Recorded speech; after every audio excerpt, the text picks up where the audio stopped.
une situation telle que celle-ci pendant votre travail, malheureusement, c'est trop commun.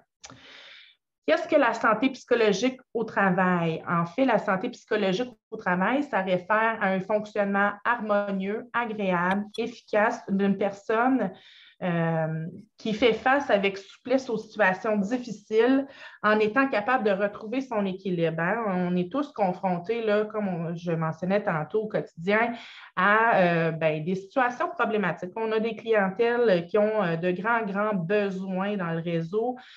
Donc, évidemment, nous, on doit s'adapter rapidement et puis efficacement à cela, puis des fois au détriment, malheureusement, de notre propre santé. Qu'en est-il de la détresse psychologique? Hein? De la détresse psychologique, ça se réfère à divers symptômes qui sont associés, dans le fond, qui vont nous amener là, des fois à ce niveau de stress-là. Par contre, ça peut se désamorcer, hein, et on peut avoir une belle bombe, malheureusement, par rapport à tout ça. On pourrait se retrouver dans des situations où on en endure, on fait un peu un effet passoire, hein, mais là, à un moment donné, les trous sont remplis. Et qu'arrive-t-il en état? Ça génère un grand stress. Hein? C'est une réaction qui nous est donnée, dans le fond, naturellement. Hein? C'est naturel pour tous. Il y a des bons et des mauvais stress, malheureusement. Donc, souvent, ce qu'on va avoir, c'est qu'on va avoir des signaux d'alarme, hein, qui nous disent qu'on n'est plus capable de s'adapter, que la situation est trop grosse pour qu'on se sente confortable avec tout ça.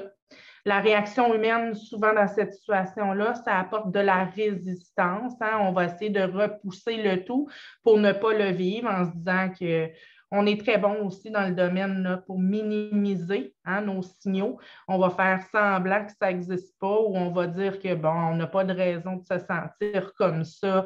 On minimise beaucoup, donc c'est une belle résistance que de minimiser.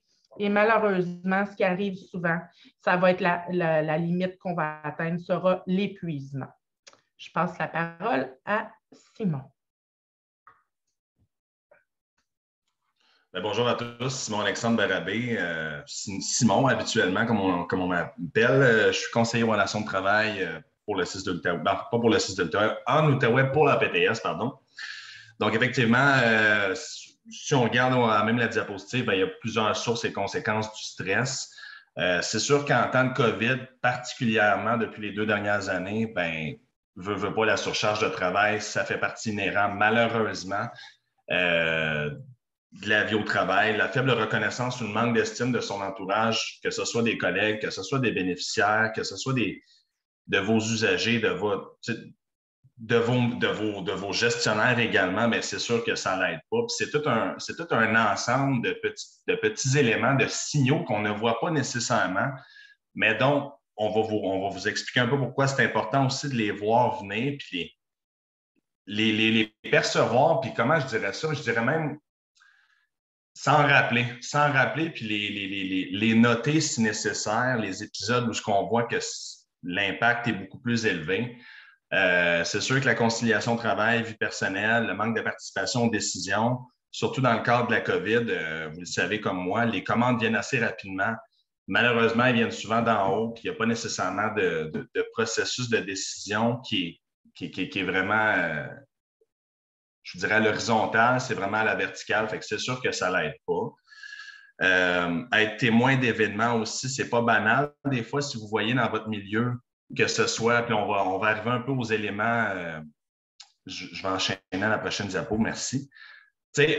Comme je le dis, il faut changer ses perceptions quant aux impacts des microagressions de la violence au travail, particulièrement en CRDI, en CHSLD, en centre jeunesse, bref, tous les milieux dans lesquels il n'y a pas juste, il y a du comportement, il y a de la santé mentale, il y a du comportemental de tout azimut. C'est sûr que c'est des milieux à risque, on ne se le cachera pas. Sans que ce soit nécessairement un accident de travail automatiquement, qui nécessite une absence au travail. Ce n'est pas toujours le cas. Mais évidemment, comme on le dit, ces incidents-là, quand ils sont cumulés tous ensemble, ils peuvent avoir des répercussions physiques, physiologiques. On peut vraiment les ressentir, comme ça peut se sentir entre les deux oreilles. C'est plate, ça l'arrive. C'est pour ça que c'est important de les analyser, les déclarer. Des fois, un simple courriel, un simple appel, un petit texto, dépendamment du lien que vous avez avec votre gestionnaire, ben, c'est déjà de le déclarer. Ça, c'est déjà le premier pas. Et en même temps, avec une déclaration vient une responsabilité, une obligation auquel on va arriver un peu plus tard lorsqu'on le déclare à son employeur, entre autres. C'est sûr que, je veux dire, il y a beaucoup de mythes derrière ça. L'employeur, autant que peut-être votre entourage à l'extérieur du réseau de la santé va peut-être banaliser. Peut-être que c'est déjà arrivé. Peut-être que, tu sais, souvent, les gens ne connaissent pas la réalité avant de l'avoir vécu dans le réseau de la santé des services sociaux. Puis ça a un impact. Tu sais, c'est pas parce qu'on ne travaille pas, par exemple, avec des détenus en pénitencier que, je veux dire, l'impact ne se fait pas ressentir. Il y a de la fatigue, il y a de la fatigue de compassion, il y a de la fatigue de tout azimut qui s'installe. Puis à un moment donné, ben, c'est sûr que ça joue sur la productivité, peut s'en suivre aussi du présentéisme, de la détérioration du climat de travail. Bref, ça ne fait pas partie d'aucune description de tâche, peu importe la banalité qu'on va pouvoir y associer de la part de l'employeur par rapport à ce qui se passe réellement dans le travail, ce n'est pas un mythe. Comme je le disais, au risque de me répéter, vous le savez, il y a à même vos interventions, que ce soit même avec les collègues, malheureusement, des fois, ben, ça peut être source de frustration, d'anxiété. On ne connaît pas le comportement des gens, on ne sait pas les réactions auxquelles on va faire face. Merci. Prochaine diapo. Comment se protéger? Bien là, c'est le cœur, dans le fond, du sujet pour lequel on vous aborde et on vous livre l'information aujourd'hui. Dans le fond, c'est important de souligner que toute forme de violence, incluant les microagressions, il faut que ce soit déclaré à l'employeur. Et la particularité de le déclarer, c'est qu'en fait, nous, quand vous le déclarez, bien évidemment, alors on parle évidemment du formulaire de déclaration d'incident et accident, les formulaires habituels quand il arrive un incident, malheureusement. Bien, nous, en fait, c'est le point de départ à partir duquel on peut travailler en prévention, en réparation. C'est vraiment le point de départ. S'il n'y a pas de déclaration d'incident, ben, ni le comité paritaire en santé et sécurité, paritaire en fait entre syndicats et employeurs, ni le gestionnaire, ni l'employeur, ni votre syndicat, on ne pourra pas agir sur le problème. Même si on veut, on n'aura pas de source documentaire à partir de laquelle se fier. C'est sûr, c'est le premier geste à poser pour éliminer à la source les causes des microagressions de travail.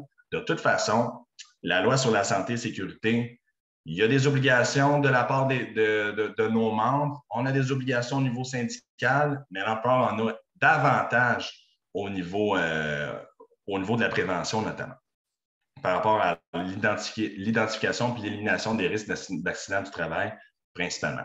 Je passerai la parole à mon collègue Benoît, si je ne me trompe pas, pour les prochaines diapositives. Oui, c'est bien moi. Bien, bonjour à tout le monde. Benoît Lacasse, je m'occupe du volet SST pour le syndicat PTS. Mais je vais poursuivre dans la voie dans quelles circonstances on doit faire une déclaration.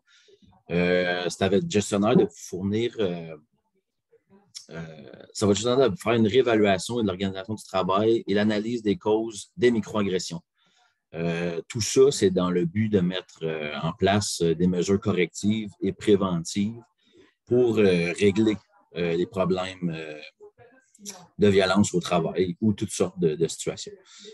Dans le fond, tout événement indésirable qui nuit ou qui aurait pu nuire à la santé ou à la sécurité dans l'exercice de votre travail et tout incident violent dont on peut être victime ou témoin.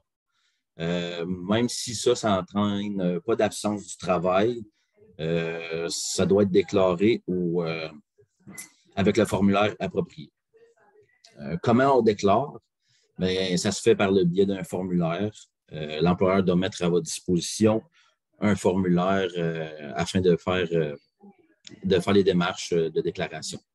Et aussi, on vous invite à communiquer avec nous à outaouais@ptsq.com. Si jamais vous avez des questions, on peut vous en fournir des exemples qu'on peut vous envoyer par courriel. Ici, on voit les 3 formulaires qu'on utilise au CISO. La première, c'est le Via Octopus. C'est un projet pilote qui date de 2018 de l'employeur, qui devait être déployé en début 2022. Et ça devrait se faire sous peu, mais on est toujours dans la... Il y a des petites choses à régler avant, là, je crois, du côté de l'employeur.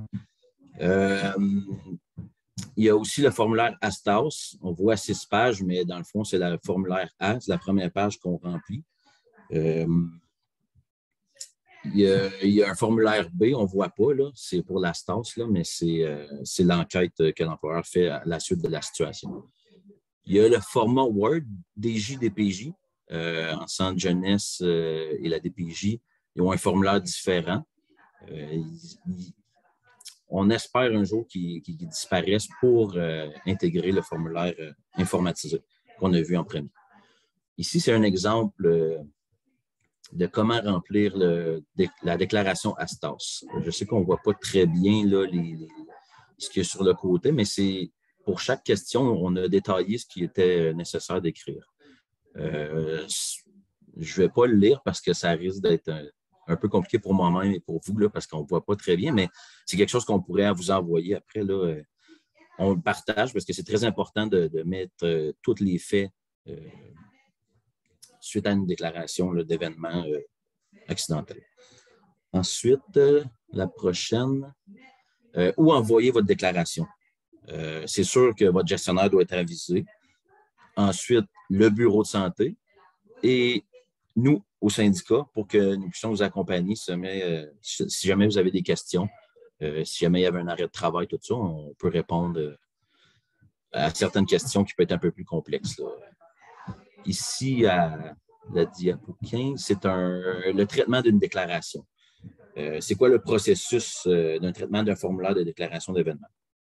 Numéro 1, il faut que tu complètes le formulaire avant la fin de ton corps de travail ou au départ. Des fois, j'entends des gens qui l'ont fait le lendemain. Je peux comprendre, c'est difficile après une situation remplie d'émotions. On aime mieux aller prendre une pause et le faire tête reposée le lendemain. On peut le faire comme ça aussi, mais il faut le faire très rapidement. Il y a, à la deuxième étape, remettre le formulaire en format papier au gestionnaire dans les 24 heures. Numéro 3, analyse la situation par le gestionnaire et identification des mesures préventives. Il y a eu une situation. Il y a quelque chose qui doit être fait pour régler la situation. Numéro 4, application des mesures préventives auprès du client dans le milieu de vie, comme par exemple, puis un retour qui est fait avec vous. Ça, c'est très important.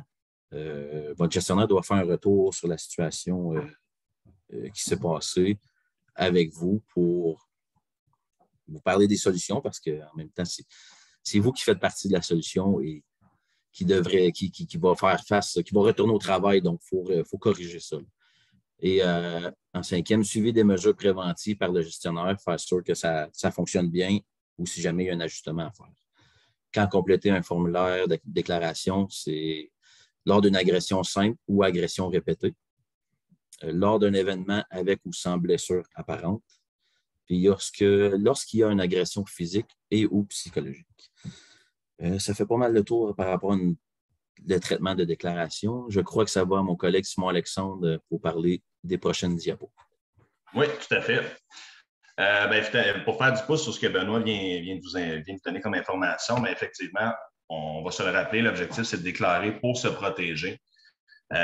C'est possible aussi que des fois, quand on veuille, puis c'est tout à fait normal, puis ça ne va pas pour autant avoir pour effet d'invalider la réclamation auprès de la CNSST si jamais elle doit y avoir lieu, parce qu'à ce moment-là, le cumul de micro-agressions ou de micro-agressions auxquelles on ajoute une agression verbale ou physique qui est assez considérable, bien ça peut évidemment être incapacitant à un certain point, être invalidant au sens de la Convention, au sens en fait de l'État, dans le sens où on n'est plus capable de rentrer travailler. C'est tout à fait normal aussi des fois de remplir, d'attendre aussi de consigner dans un document personnel des micro-agressions sur un espace-temps défini. Si vous en avez été victime dans les dernières semaines, puis vous attendez quand même d'avoir suffisamment d'événements, c'est tout à fait normal. Ça n'aura pas pour effet de faire invalider ou de faire refuser votre réclamation auprès de la CNSST si vous avez à vous absenter, comme je disais, en raison du cumul de ces micro-agressions-là.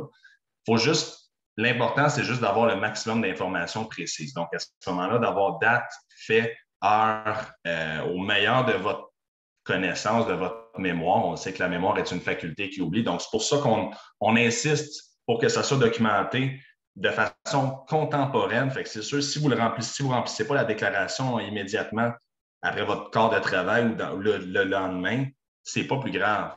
Il faut juste avoir de l'information suffisante pour recadrer, se remettre au moment des faits, puis se dire, OK, qu'est-ce qui aurait pu être fait? Comment nous, par exemple, au niveau du comité paritaire en santé et sécurité, on peut aborder la situation avec nos vis-à-vis du côté du CIS de l'Outaouais, puis se dire, OK, ça, c'est survenu, la personne s'est faite mordre, l'usager a réagi de telle façon, ci et ça. Comment on peut améliorer les choses? Comment on peut faire en sorte que ça ne se reproduise plus?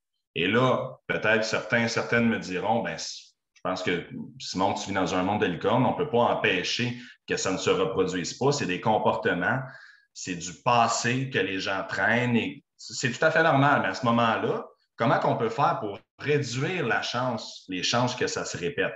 Ça va être c'est un autre pan sur lequel on peut travailler. Comme je le disais, faut se rappeler qu'une microagression, c'est banal des fois à première vue, mais après ça, quand on les met toutes ensemble, on se dit, OK, je pense que je peux comprendre, ça peut expliquer et je peux m'attendre à ce que mon employeur et la CNSST, si j'aime m'absenter, comprennent qu'en fonction de tout ce que j'ai vécu dans les dernières semaines, que j'ai mis sur papier via la déclaration, bien que ça puisse justement justifier le fait que je ne suis pas capable de rentrer travailler pour des raisons physiques, pour des raisons psychologiques. Je passerai à la prochaine diapositive.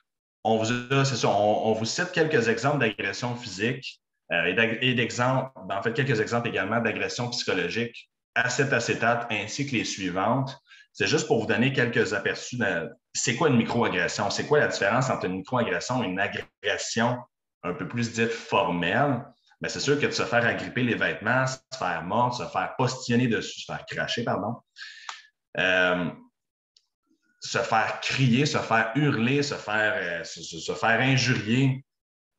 C'est toutes des choses qui, bon, on se dit, ben, ça fait partie de la game, ça fait partie du travail. Je me dis, bon, OK, je travaille en centre de réadaptation, j'accueille un bénéficiaire pour un examen ou pour ci, pour ça, c'est normal. Ben non, malheureusement, ce n'est pas normal. Je passerai à la prochaine diapositive. C'est ça, même les menaces, l'intimidation, avant même que ça se concrétise, ce qu'on ne souhaite pas, en épisode physique, réel, qui va vraiment avoir un impact direct, ben, on appelle ça une microagression avant même que ça prenne forme. Admettons que la menace devienne un coup de poing ou quoi que ce soit. C'est important. C'est important de le consigner. Je ne sais pas si on est rendu. OK, parfait.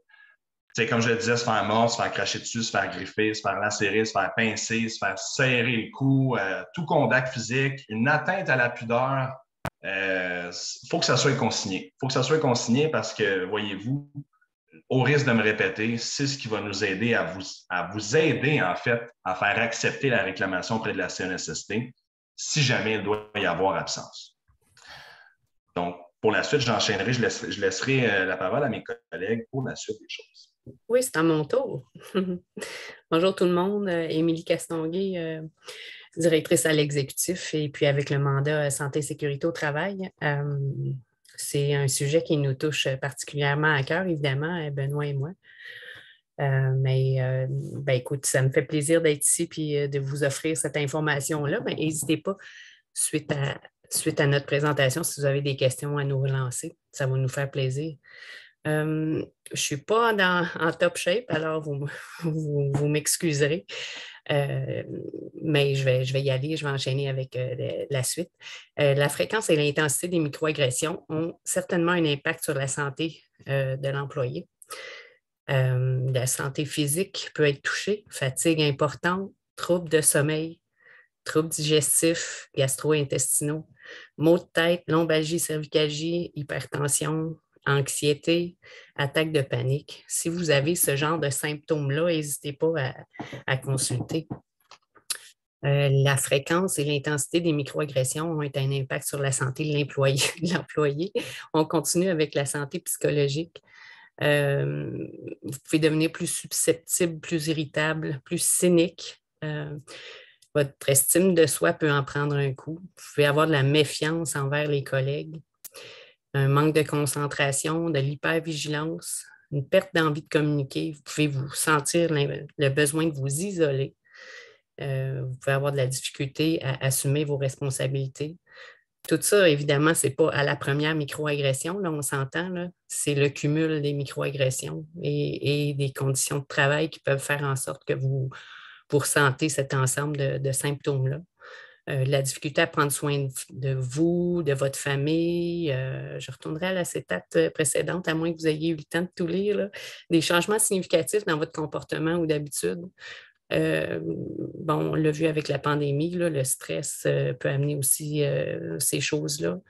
Mais si vous êtes témoin que vos collègues vivent ce genre de choses-là ou vous voyez des nouveaux comportements, n'hésitez pas à nous en parler aussi, là, parce que ça peut aider à faire en sorte qu'ils vont reconnaître ces nouvelles façons d'être-là. Si vous démontrez plus de rigidité, évidemment, si vous avez des idées suicidaires, de l'épuisement, de la fatigue de compassion, c'est toutes des choses qui peuvent arriver avec les microagressions qui sont dans notre quotidien. Moi, j'ajouterais à ça, si vous vous rendez au travail avec le goût de retourner à la maison, c'est pas dans nos acétates, mais c'est un signe là, que les microagressions ont un impact sur vous, là. Je ne crois pas que ce soit un cercle vicieux qui est vraiment démontré, mais moi, j'ai tenu à mettre ça en faisant un genre de continuum, un cercle. Ça peut faire une spirale, dans le fond. Hein. Tous les symptômes, ça peut amener une surcharge de travail pour les collègues. Le climat de travail peut devenir malsain quand on parle de manque de confiance envers les autres collègues. Le travail d'équipe peut être difficile quand on a besoin d'un travail d'équipe solide pour faire face au comportement de nos usagers. La baisse de productivité, du présentéisme, les gens peuvent se rendre au travail, mais juste plus être là.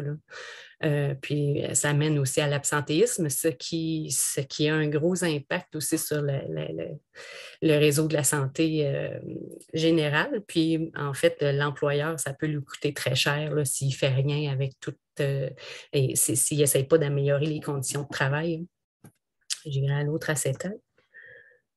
Donc, juste pour terminer, là, c'est vraiment, si ce n'est pas clair avec tout ce qu'on vient de vous dire, mais c'est vraiment dans notre intérêt de tous, là, d'assurer notre intégrité psychologique et travailler à réduire et enrayer les microagressions et en limiter leur impact. Mais l'important, c'est que ça vienne de vous à la base. À partir de votre travail, nous, on peut aider l'employeur à agir. Je passerai la parole. Je pense que c'est à Benoît. Oui, merci. Ça vient à moi. Je vais parler de la détresse psychologique. C'est primordial que l'employeur se préoccupe des effets de la détresse psychologique sur la santé mentale de ses employés. L'employeur doit agir sur les facteurs liés à l'organisation du travail, aux pratiques de gestion, aux conditions d'emploi et aux relations avec les collègues et supérieurs immédiats. Dans le fond, son rôle, c'est de s'assurer du bon fonctionnement dans l'équipe. On connaît ça, hein, quand on a des bonnes conditions de travail, une bonne ambiance au travail, on veut rentrer au travail, on veut se présenter, on est motivé. Quand ça devient le contraire, c'est un peu plus difficile. Fait que c'est au gestionnaire, à l'employeur de s'assurer que ça roule bien. Face au stress, prenons soin de nous. Chaque personne réagit différemment face au stress, tout le monde le sait. On possède nos propres ressources aussi et facultés pour s'adapter. Très important de prendre soin de nous. C'est essentiel qu'on prenne soin de nous dans ces temps difficiles suivant une situation. Conserver ou intégrer de saines habitudes de vie, c'est des petits trucs qu'on veut partager dans votre quotidien, là, que c'est important d'intégrer ou d'avoir des bonnes habitudes de vie. Exemple, bien vous alimenter, bouger, sortir à l'extérieur, bien dormir, rester en contact avec les gens qui vous font du bien, les amis, la famille, un collègue, puis, que vous allez pouvoir partager aussi là, les situations vécues au travail, puis consacrer du temps pour vous ressourcer. c'est vraiment important d'avoir un genre de rituel d'après-travail. Ça permet de me faire une barrière avec le travail, si c'est difficile, de faire une barrière avec le travail et de ne pas amener ça à la maison, puis de ne pas comme alimenter, puis ça peut faire comme un effet boule de neige. Ça devient plus gros, le problème est plus gros. Surtout si on amène ça à la maison, ça a d'autres impacts. Donc, on poursuit. Quels sont les signes qui indiquent que vous devez consulter un professionnel de la santé? C'est possible que dans tous vos efforts pour prendre soin de vous, vous avez épuisé vos ressources, votre énergie aussi. Donc, c'est vraiment important si vous voyez, comme vous observez l'apparition de symptômes qu'on a vus plus haut là, dans les acétates, si ça persiste, c'est vraiment important de consulter un professionnel de la santé qui va pouvoir vous évaluer et vous diriger à la bonne place, que ce soit un congé un congé en assurance maladie pour prendre soin de vous. C'est toujours important. C'est la priorité. Tu sais, on oublie, mais on est le premier outil de notre travail. Si on n'est pas capable de faire notre job, on ne sera pas efficace. Où trouver de l'aide? On a mis 3 exemples ici là, où on peut trouver de l'aide en appelant. Il y a le programme d'aide aux employés, il y a le numéro. Je sais que récemment, on a changé de programme d'aide d'employés. Là, ça devrait être. L'employeur devrait l'avoir affiché un peu partout. C'est le nouveau numéro qui est là. C'est le nouveau numéro, tant mieux. Mais si les gens appellent à l'ancien numéro, ils vont être redirigés au nouveau. C'est ce qu'on s'est fait dire aussi. Il y a l'info sociale 811 qui est l'option 2. Là. C'est que vous pouvez consulter au téléphone une personne qui travaille au 811 si vous avez besoin d'accompagnement. Puis il y a aussi la ligne de service d'aide en situation de crise suicidaire. Le numéro y suit. Là. Si jamais vous connaissez quelqu'un qui a besoin d'accompagnement. Après ça, je passerai la parole à ma collègue Stéphanie. En fait, merci Benoît. Merci Simon également et Émilie pour la grande présentation et leur beau travail. Le PowerPoint était magnifique.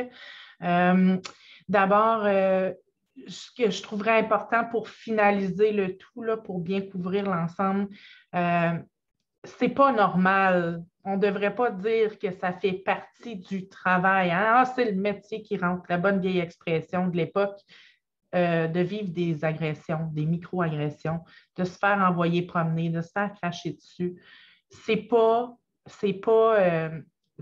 la normalité. On n'a pas été étudié en sachant et en acceptant de vivre ça au quotidien.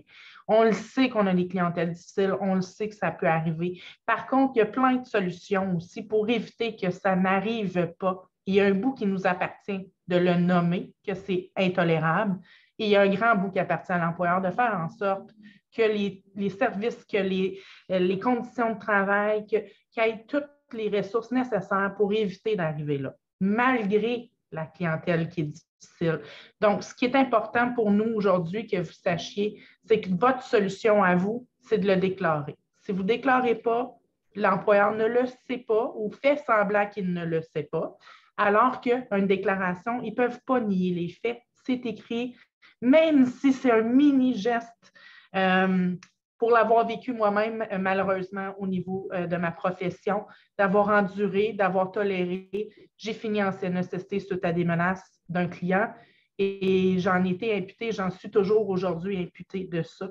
Donc, j'aurais pu peut-être déclarer plus rapidement des choses, nommer des trucs, parce que ce client-là, ça faisait longtemps que je le vivais. Ça en était un parmi tout l'ensemble des choses qu'on vit au quotidien avec notre clientèle. Donc, c'est vraiment important pour nous que vous sachiez qu'il est important de déclarer. Puis, bon, notre petite brochure le dit très bien, hein, déclarer pour se protéger. Donc, déclarer, c'est aussi se protéger en soi en nommant les trucs. Donc, ça ne devrait pas faire partie de votre travail. Si vous verrez ici, là, dans le fond, la bibliographie là, des trucs qui ont été utilisés aujourd'hui et puis que vous pouvez aussi aller consulter hein, pour vous aussi. Donc, les brochures là, au niveau de la SST là, qui font partie de la PTS, le site de la CNESST également, le guide de soutien à l'implantation d'une pratique de la santé et de la sécurité sécurité au travail du CIS de la Nodière a été utilisé aussi présentement pour cet outil-là. Je voulais aussi mentionner l'importance, on l'a nommé, hein, il y a la déclaration d'incident-accident, mais ça ne vous empêche pas aussi de faire des déclarations comme employé à la CNESST aussi si vous jugez que vous avez été victime. Il y a 2 onglets, c'est 2 choses complètement différentes, mais l'un va avec l'autre selon moi. Donc, à défaut que même si le dossier n'est pas pris en charge, c'est quand même intéressant de le déclarer et de documenter le tout là, en cas de récidive. Puis à un moment donné, des fois, c'est une déclaration, 2 déclarations, mais la 3e, c'est fatal et on se doit de quitter. Donc, je vais arrêter le partage d'écran et je vais vous laisser la parole